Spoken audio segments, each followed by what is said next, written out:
Tu te réveilles un matin et tu ne sais plus exactement quand tu as cessé de rêver. Tu as fait tout ce qu'on t'a dit de faire. Tu as travaillé, donné, tenu bon.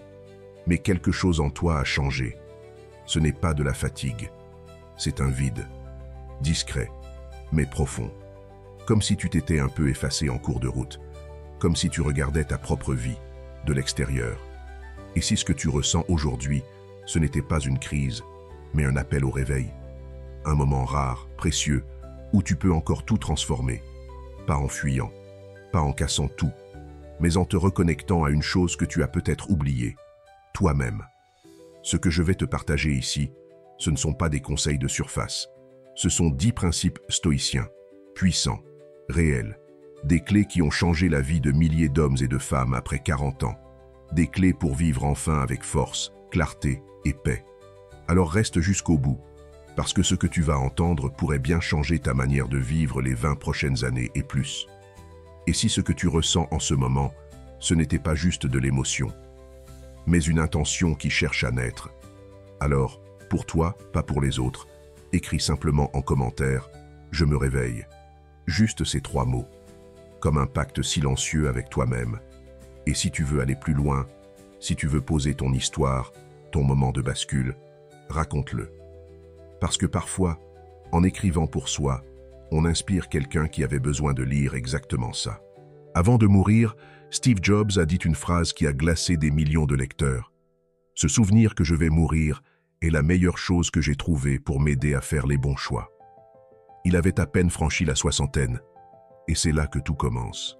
Ce moment, parfois brutal, où l'on réalise que l'on ne vivra pas 2 fois, que chaque jour est un pari qu'on perd si l'on attend.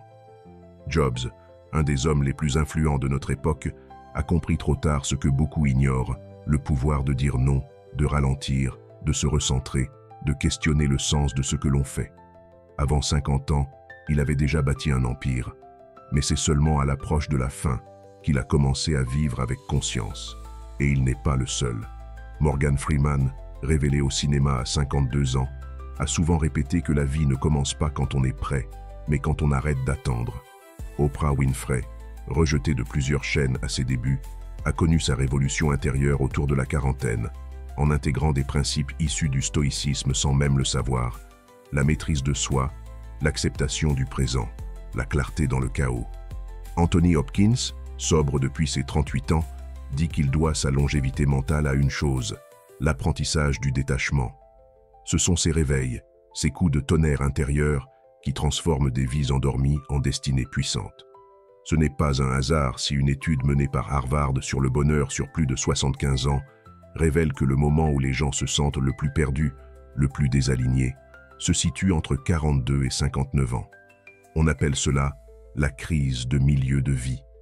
Mais ce n'est pas une crise, c'est un appel à l'éveil, à la reconquête. Parce qu'à cet âge-là, tout bascule. On regarde derrière soi et on se demande « Est-ce que tout cela avait du sens ? Est-ce que j'ai choisi ou est-ce que j'ai suivi ? Est-ce que j'ai vraiment vécu ou simplement existé ?»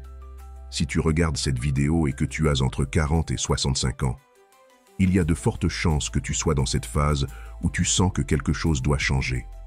Tu as déjà tout donné pour les autres. Tu as géré, encaissé, tenu.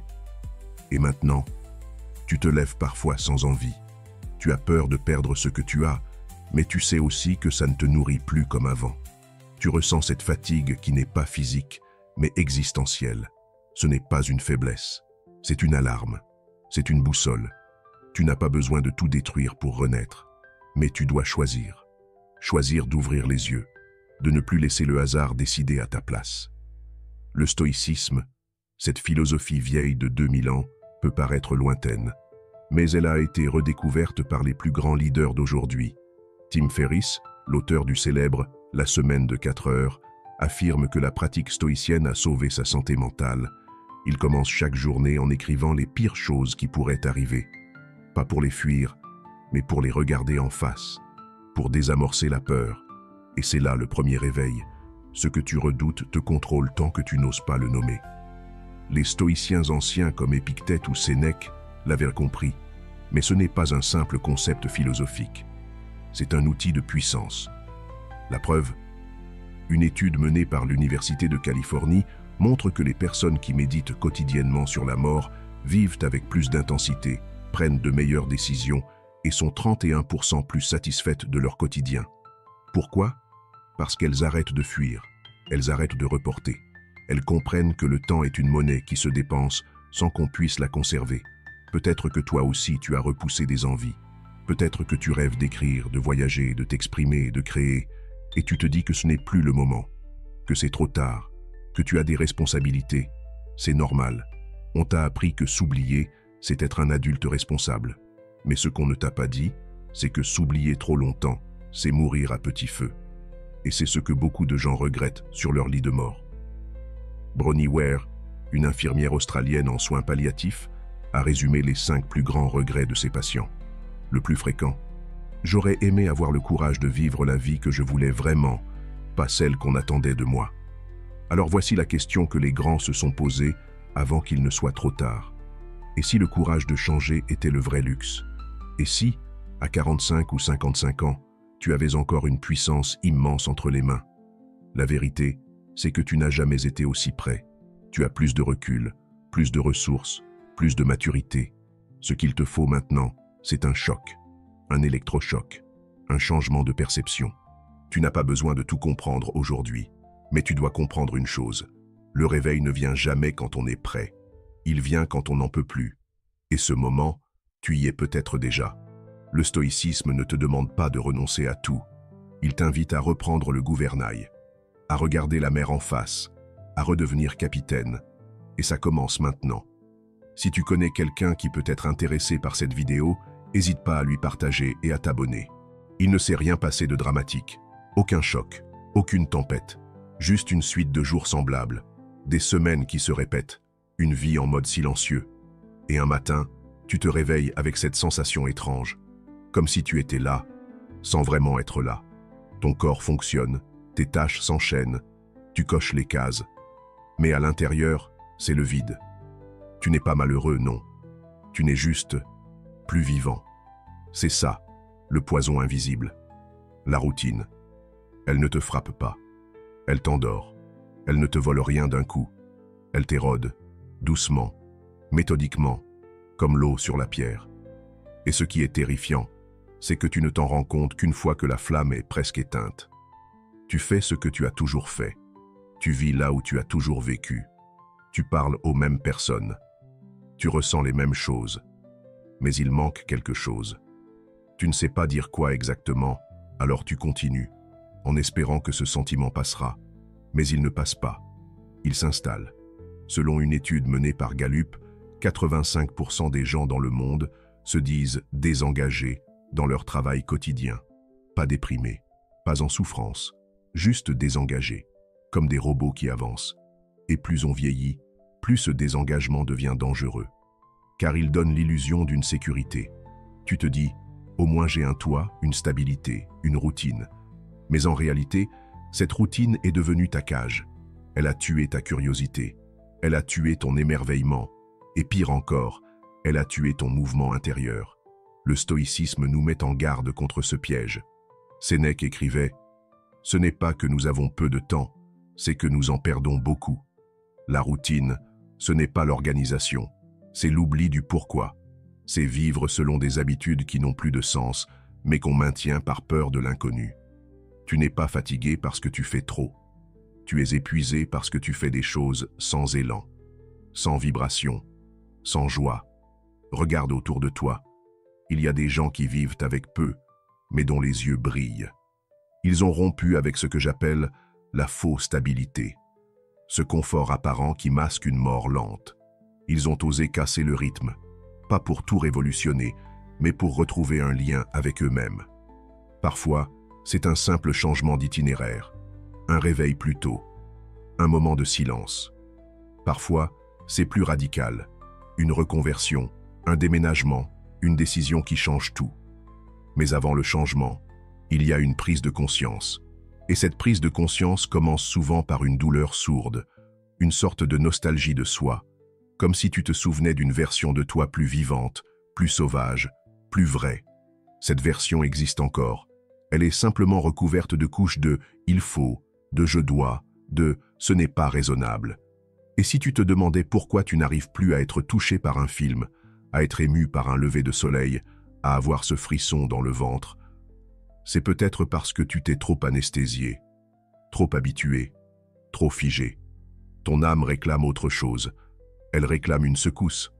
Denzel Washington disait « Sans engagement, tu ne peux rien commencer. Sans constance, tu ne peux rien finir. » Mais il disait aussi que la constance n'a de valeur que si elle est au service d'un feu intérieur. Sinon, c'est une camisole. Tu peux être constant dans ton malheur, dans ton ennui, dans ton absence à toi-même. Le stoïcisme nous propose un antidote simple, revenir au présent avec intensité, ne plus laisser les jours passer sans qu'ils laissent de traces. Marc Aurèle écrivait chaque jour dans ses carnets, non pas pour se souvenir, mais pour rester réveillé, pour ne pas sombrer dans l'automatisme, pour garder les yeux ouverts. Et toi? À quand remonte la dernière fois où tu t'es demandé « Qu'est-ce qui me rend vivant ?» Pas ce qui me rassure, pas ce qui me protège, mais ce qui me fait vibrer, ce qui me donne cette impression d'exister vraiment. Il ne s'agit pas de tout changer d'un coup, il s'agit de ne plus se laisser endormir. Tu as peut-être sacrifié trop de toi-même dans cette routine, mais la bonne nouvelle, c'est que le réveil est possible. Il commence souvent par un désaccord, une révolte douce, un non à l'inertie, un oui timide mais puissant à l'inconnu. Car l'inconnu est vivant. Il fait peur, oui, mais il est réel, il est vibrant. Tu ne peux pas te plaindre d'une vie monotone si chaque jour tu fais exactement la même chose en espérant un changement. Tu n'as pas besoin de tout envoyer valser, mais tu dois bouger, même d'un millimètre, lire un nouveau livre, changer d'endroit pour marcher, parler à quelqu'un de nouveau, apprendre quelque chose, créer. Parce que l'âme ne meurt pas d'un choc, elle meurt d'ennui. Et chaque jour que tu passes, sans te sentir en lien avec toi-même, est un jour où tu t'éloignes. Ce poison silencieux qu'est la routine, tu peux l'arrêter. En allumant une étincelle, juste une action différente, une pensée nouvelle, une question que tu n'oses plus poser. C'est là que commence la renaissance.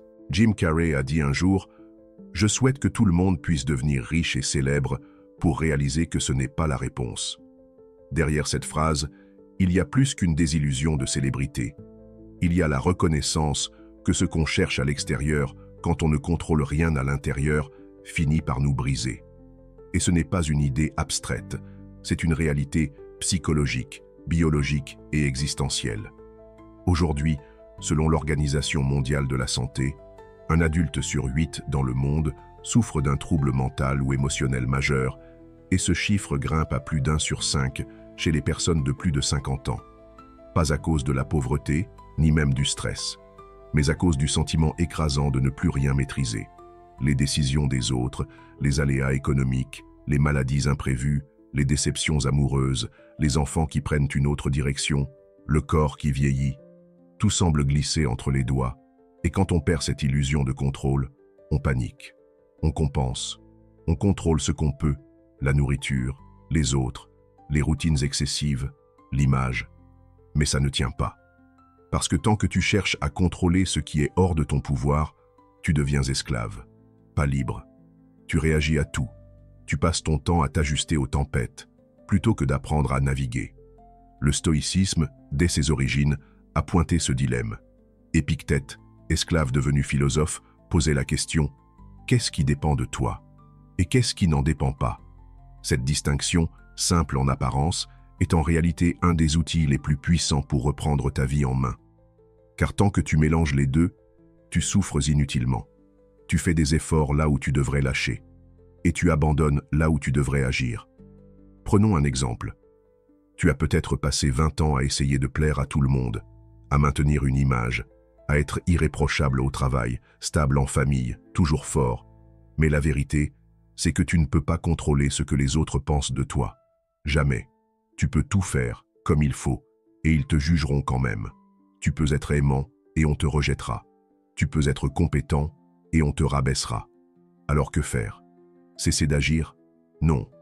Agir pour toi, pour l'alignement intérieur, pour la cohérence. Barack Obama, lors de sa dernière présidence, a déclaré qu'il portait toujours le même costume gris ou bleu, parce qu'il refusait de gaspiller de l'énergie mentale à décider de détails qui n'impactaient pas l'essentiel. C'est ça, le stoïcisme moderne, choisir ce qu'on contrôle et y mettre toute sa puissance, déléguer ou abandonner le reste. Et c'est là que tu comprends pourquoi tu es fatigué.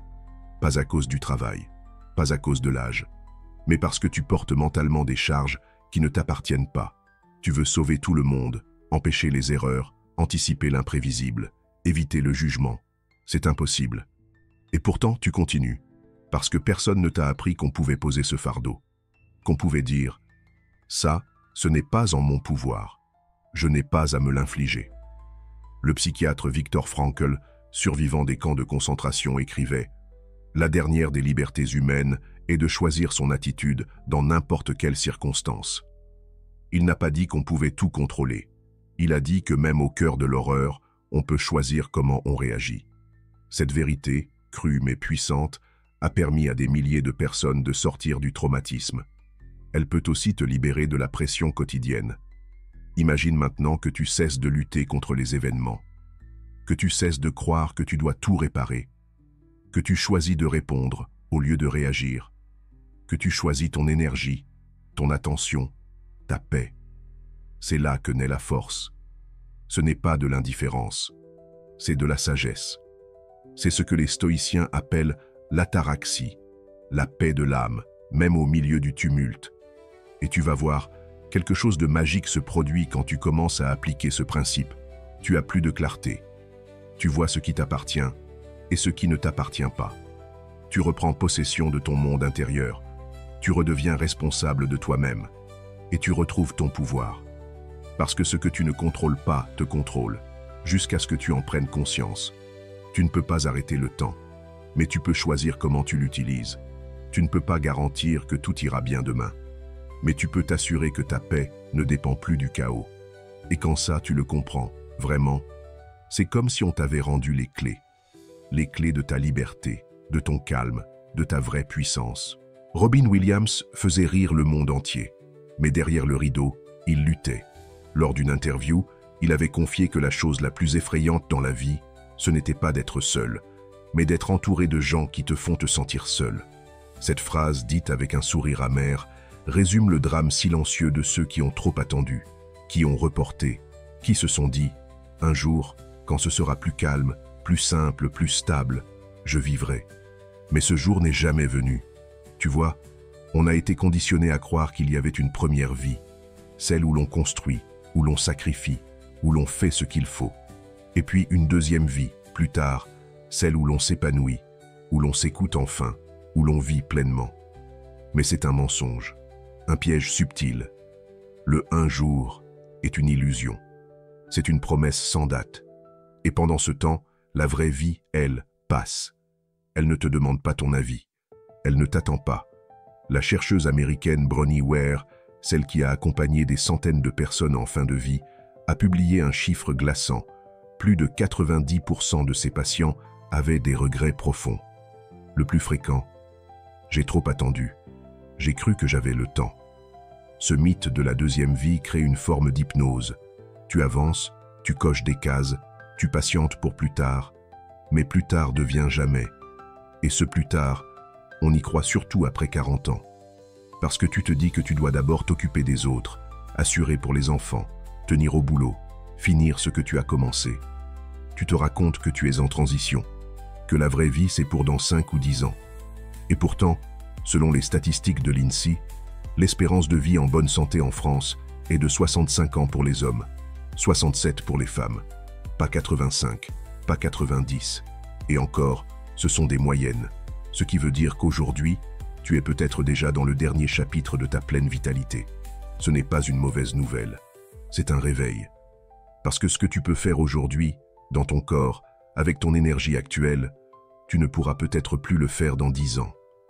Le corps vieillit, le cœur s'endurcit, l'esprit se fatigue.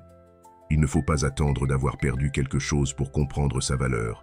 Marc Aurèle disait « Tu pourrais quitter la vie à l'instant même, que cela détermine ce que tu fais, dis et penses. » C'est brutal, oui, mais terriblement vrai.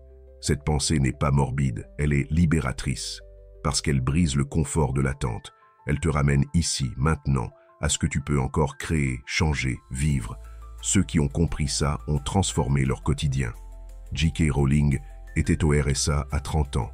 À 40 ans, elle avait changé la face de la littérature. Harlan Sanders, le fondateur de KFC, a lancé son entreprise à 65 ans. Il a été rejeté 1009 fois avant que quelqu'un accepte sa recette. Et tu sais quoi? Il n'a pas dit « je suis trop vieux ». Il a dit « je n'ai plus le temps pour les excuses ». Alors toi, qu'attends-tu? Une permission? Une validation extérieure? Qu'on te dise que tu as le droit de changer de vie, de rythme, de rêve? Tu n'en as pas besoin. Tu es libre maintenant. Mais tu dois te l'autoriser. Tu dois accepter cette idée. Il n'y aura pas de meilleure version de toi plus tard. Il y aura juste une version plus fatiguée, plus prudente, plus amère peut-être, si tu n'agis pas aujourd'hui. Le stoïcisme ne dit pas qu'il faut vivre dans l'urgence. Il dit qu'il faut vivre avec intention. Chaque jour est un choix. Tu vis soit dans l'attente, soit dans la présence, soit dans le fantasme d'un futur parfait, soit dans le réel imparfait, mais vivant. Et tu sais ce qui est fou? Quand tu agis en sachant qu'un jour n'existe pas, tu ressens moins de peur. Tu n'as plus besoin d'être parfait. Tu n'as plus besoin que tout soit prêt. Tu avances, tu fais, tu vibres. Tu échoues parfois, mais tu existes, vraiment. Et c'est ça qui t'évite le regret. Parce qu'au fond, ce qu'on regrette n'est jamais ce qu'on a tenté. C'est ce qu'on a tué, ce qu'on a laissé mourir en soi. Alors non, il n'y a pas de deuxième vie. Il n'y a que celle que tu vis maintenant. Et tu n'as pas besoin d'attendre un signe. Le seul signe, c'est cette sensation que tu ressens en écoutant ce message. Cette tension intérieure, ce petit cri dans le ventre, c'est lui, ton vrai rendez-vous. Ne le reporte plus. À la fin de sa vie, Léonard de Vinci aurait murmuré « J'ai offensé Dieu et l'humanité, car mon œuvre n'a pas atteint la qualité qu'elle aurait dû. » Cette phrase qui glace le sang quand on sait qu'il est l'un des plus grands génies de tous les temps montre une chose essentielle. Même ceux qui possèdent tout extérieurement peuvent se sentir vides intérieurement. Parce qu'ils ont parfois perdu le lien avec l'essentiel. Ce qu'ils font, ce qu'ils donnent, ce qu'ils vivent, vraiment. Aujourd'hui, on possède plus de choses que jamais. La génération actuelle, entre 40 et 65 ans, est la plus équipée de l'histoire moderne. Plusieurs écrans, une maison souvent remplie d'objets, des abonnements multiples, des meubles, des vêtements, des souvenirs accumulés. Et pourtant, le taux d'anxiété et d'insatisfaction n'a jamais été aussi élevé. L'IFOP a montré que 72% des Français entre 45 et 64 ans déclarent ressentir un vide intérieur ou une perte de sens. Comment expliquer un tel paradoxe? Le stoïcisme y répond avec une brutalité lumineuse. Ce que vous possédez finit par vous posséder. Quand tu achètes un objet, tu crois que tu le contrôles. Mais plus tu en as, plus tu dois les entretenir, les protéger, les ranger, les gérer. Et surtout, tu développes une peur subtile de les perdre. Ton énergie se tourne vers la conservation et tu t'éteins à petit feu. Sénèque disait « C'est l'homme esclave de ses désirs qui est le plus pauvre, même s'il est comblé de biens. » Regarde autour de toi, les placards pleins, les dossiers numériques encombrés, le garage que tu n'ouvres plus, les souvenirs que tu gardes par peur d'oublier. Et demande-toi, est-ce que ça m'élève? Ou est-ce que ça m'alourdit? Est-ce que je respire mieux grâce à tout ça? Ou est-ce que je me sens piégé? Ce que tu crois être de la stabilité peut être une prison dorée. Tu ne déménages pas parce que tu as trop de choses. Tu ne changes pas de métier parce que tu as peur de perdre ton confort. Tu ne vis pas plus légèrement parce que tu crains d'être jugé. Mais à force de tout vouloir maintenir, tu t'oublies. Tu t'éteins derrière le décor. Il suffit d'écouter ceux qui ont tout perdu pour comprendre. Beaucoup disent que c'est leur plus grande libération, parce qu'ils ont découvert ce qu'ils valaient sans les objets, sans les statuts, sans les marques de richesse. Ils ont dû redéfinir qui ils étaient, et c'est souvent là que la vie recommence vraiment. Jim Carrey, encore lui, a vendu toutes ses voitures de luxe, sa maison hollywoodienne, pour vivre de façon plus simple. Il explique que ce n'est pas une perte, mais une libération. Parce qu'il ne court plus après une image, il ne cherche plus à prouver quoi que ce soit. Il vit selon ce qui l'apaise vraiment. Et toi, es-tu sûr que tout ce que tu conserves te nourrit encore, Ou est-ce que tu restes accroché à des choses qui symbolisent un passé, une identité que tu n'oses pas lâcher? Peut-être que ta maison t'étouffe, peut-être que ta voiture n'est plus qu'une armure, peut-être que ce confort que tu as construit est devenu une peur de tomber. Et cette peur t'empêche d'agir, de rêver, de bouger.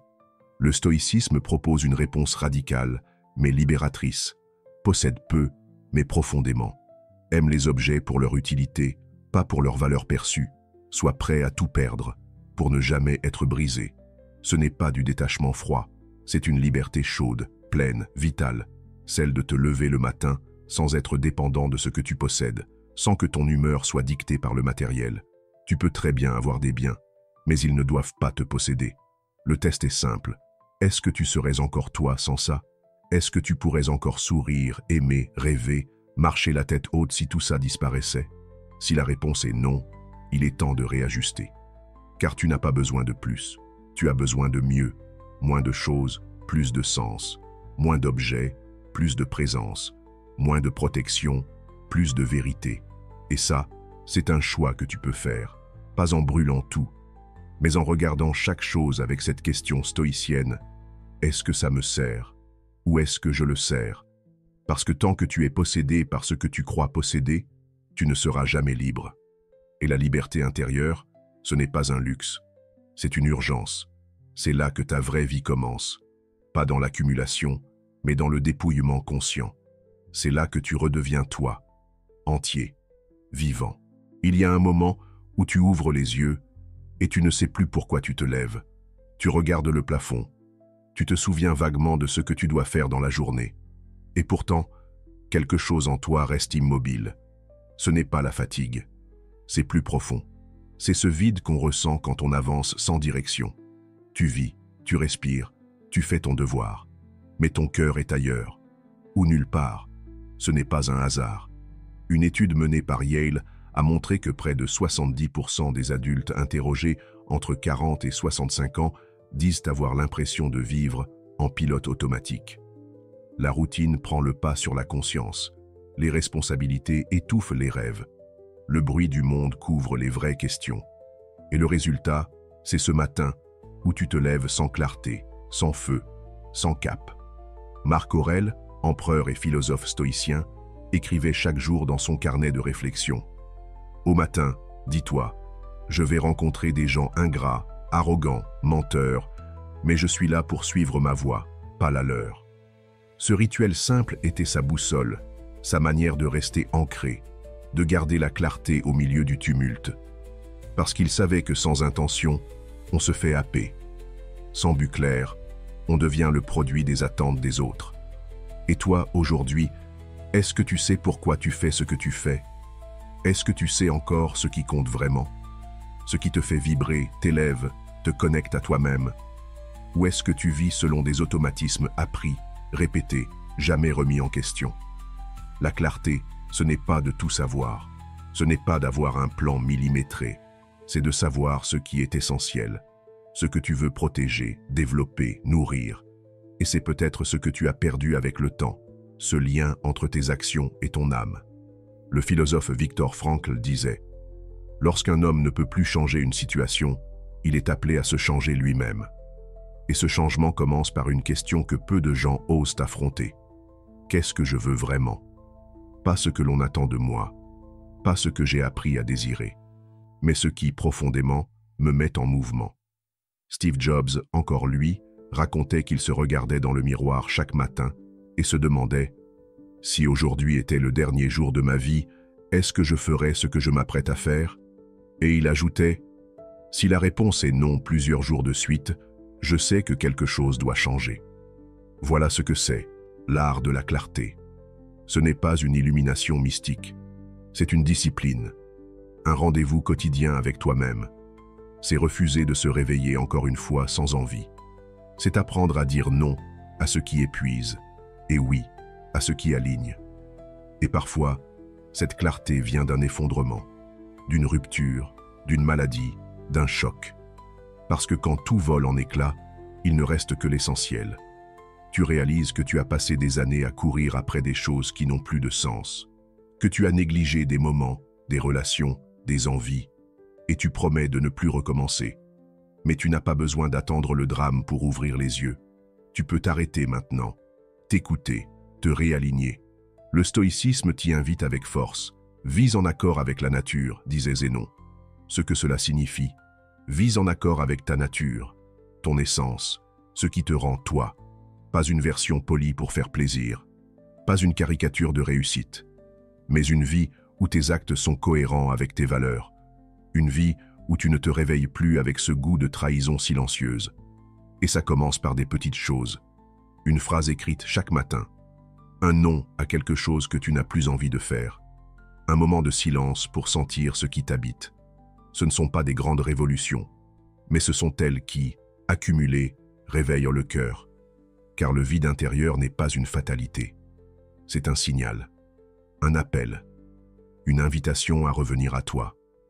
Et la clarté, elle ne se trouve pas dans un livre, un coach ou un miracle. Elle se trouve dans ton courage de t'arrêter, de regarder honnêtement ta vie et de te demander « Est-ce que je suis fier de ce que je deviens ?» Tu ne peux pas contrôler tout ce qui t'arrive, mais tu peux choisir de ne plus avancer les yeux fermés, de te reconnecter, de faire la paix avec toi-même. Et un jour, tu te réveilleras sans avoir besoin d'un miroir pour savoir que tu es à ta place. Tu le sentiras, là, dans ta poitrine, dans ton souffle, dans ton regard. On croit souvent que l'héritage, c'est ce qu'on laisse sur un testament. Une maison, un peu d'argent, des objets, des souvenirs figés. Mais l'héritage le plus puissant, c'est ce qu'on transmet sans le dire, ce que l'on incarne, ce que l'on dégage, même en silence. C'est cette trace invisible, mais indélébile, qu'on laisse dans la vie des autres. Et ça, tu le construis chaque jour, parfois sans t'en rendre compte. Barack Obama, dans un discours resté célèbre, a dit « Nos enfants écoutent moins ce que nous disons, qu'ils ne regardent comment nous vivons. » Et il avait raison. Parce que ce n'est pas ce que tu expliques qui marque profondément ceux qui t'aiment. C'est ce que tu es, ce que tu fais quand personne ne te regarde, ce que tu choisis dans les moments difficiles, ce que tu incarnes, même dans tes silences, façonne le monde autour de toi. Un mot d'encouragement au bon moment, un geste de courage, une manière de traverser les tempêtes, une façon d'aimer, même sans garantie. C'est ça, ton héritage. Il n'est pas stocké dans un coffre, il est inscrit dans les regards de ceux qui t'ont croisé, dans la mémoire de ceux que tu as aidés, inspirés, bousculés, réveillés. Et parfois, tu ne le sauras jamais. Tu ne verras jamais l'impact réel que tu as eu. Mais il existe. Selon une étude menée par l'université Cornell, les personnes âgées qui ressentent qu'elles ont transmis une sagesse, une valeur ou une philosophie de vie à la génération suivante sont 43% plus susceptibles d'avoir une fin de vie paisible et sans regret. Ce n'est pas une question de religion ou de succès. C'est une question de profondeur, de sens, de cohérence. Tu veux peut-être laisser quelque chose de concret à tes enfants. C'est noble, mais si tu leur laisses une vie pleine de compromis, d'angoisse non exprimée, de peur non affrontée, alors tu leur transmets cette tension-là. En revanche, si tu leur montres qu'on peut vivre avec courage, avec calme, avec clarté, alors même s'ils ne comprennent pas tout de suite, ils s'en souviendront au moment venu. Et ce souvenir les guidera. Les stoïciens ne parlaient jamais de laisser une trace pour la gloire, mais ils vivaient chaque jour comme si leur comportement devenait un modèle. Marc Aurèle, dans ses Pensées pour moi-même, ne cesse de remercier les figures autour de lui. Son père pour sa dignité, son maître pour sa patience, un oncle pour sa sobriété. Chacun de ces hommes n'a pas laissé une fortune, ils ont laissé une posture, un exemple, une direction. Et toi, que laisses-tu là, maintenant, par ta façon d'être? Est-ce que tu inspires la force ou la tension? Est-ce que tu dégages de la paix ou du contrôle? Est-ce que tu vis comme quelqu'un qui a choisi ou comme quelqu'un qui a subi? Parce que les gens autour de toi, même inconsciemment, le ressentent. Et souvent, c'est ce ressenti qui restera, bien plus que tes paroles. La bonne nouvelle, c'est que tu peux réécrire ton héritage dès aujourd'hui. Tu peux décider que désormais, chaque action sera alignée avec ce que tu veux transmettre. Pas la perfection, mais une direction, une verticalité, une paix. Tu peux commencer à vivre comme si tes gestes construisaient un écho, non pas pour aujourd'hui, mais pour dans 10, 20, 50 ans. Tu n'as pas besoin de devenir une autre personne. Tu dois redevenir toi. Retrouver cette version de toi qui n'a pas peur d'aimer, de risquer, de dire la vérité, même doucement. Et quand tu fais ça, tu ne changes pas que ta vie. Tu changes l'atmosphère autour de toi. Tu élèves le niveau invisible de ceux que tu touches. Parce que ce qu'on laisse, ce ne sont pas des mots. C'est une vibration, c'est un exemple, c'est une paix contagieuse, un calme qui se propage, une confiance que d'autres ressentent sans savoir exactement pourquoi. Et si tu meurs demain, car personne n'a de garantie, tu veux qu'on se souvienne de quoi? D'un homme, d'une femme fatigué, résigné, prudentu, ou de quelqu'un qui a osé, qui a vécu, qui a transmis. Ton plus grand héritage, ce n'est pas ce que tu possèdes, c'est ce que tu es devenu. Si ces principes t'ont parlé, c'est peut-être que ton réveil a déjà commencé. Et souviens-toi, il n'est jamais trop tard pour vivre pleinement, mais il peut être trop tard pour continuer à attendre. Alors pose ton intention, écris en commentaire « Je me réveille » ou partage ton histoire si tu en ressens l'élan. Tu ne sais jamais qui tu peux aider, simplement en disant ta vérité. Et si tu veux recevoir d'autres vidéos comme celle-ci, abonne-toi. Et surtout, partage cette vidéo à quelqu'un qui en a besoin. Parce qu'un seul message, au bon moment, peut tout changer.